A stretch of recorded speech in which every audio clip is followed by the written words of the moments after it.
महाराष्ट्र में एनसीपी के दो गठ होने के बाद भले ही पार्टी का एक धड़ा अजित पवार के साथ एनडीए में आ चुका है, लेकिन शरद पवार अब भी विपक्ष गठबंधन में ही हैं और उन्होंने एनसीपी शरद पवार बनाई है। शरद पवार निश्चित तौर पर राज्य के दिग्गज नेताओं में से एक हैं और उनके लिए एक बड़ी सहानुभूति की लहर भी है, जिसके चलते अब बीजेपी ने उनके खिलाफ आक्रमण करना शुरू कर दिया है, जिसकी कमान खुद पीएम मोदी ने संभाली है। बीजेपी मिशन महाराष्ट्र को पूरा करने के लिए मोदी फैक्टर पर निर्भर दिख रही है।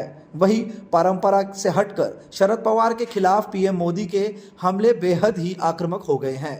पहले पीएम मोदी उनकी नीतियों तक सीमित रहते हुए आलोचना करते थे, लेकिन अब पीएम उनकी राजनीति पर सवाल उठाने लगे हैं। मोदी और पवार के बीच एक सॉफ्ट रिलेशन रहा है, लेकिन अचानक पीएम मोदी के तीखे प्रहारों से सभी को आश्चर्यचकित कर दिया है। पश्चिम महाराष्ट्र में एक चुनावी रैली में पीएम ने कहा कि महाराष्ट्र में एक भटकती आत्मा है, यदि यह सफलता प्राप्त नहीं कर पाता तो दूसरों का खेल बिगाड़ने में भूमिका निभाता है।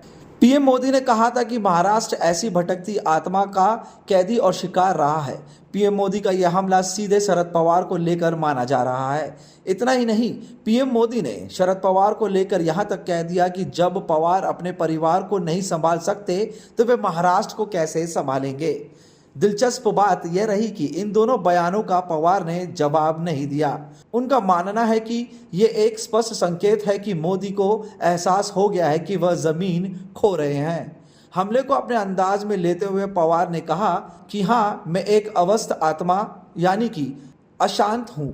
यह बेचैनी उन किसानों के लिए है जो मुश्किलों में जूझ रहे हैं। मेरी बेचैनी महंगाई की मार झेल रही आम जनता की तकलीफें को उजागर करना है। मैं लोगों की समस्याओं को उजागर करने के लिए इस बेचैनी को 100 बार भी बरकरार रखने में तैयार हूं।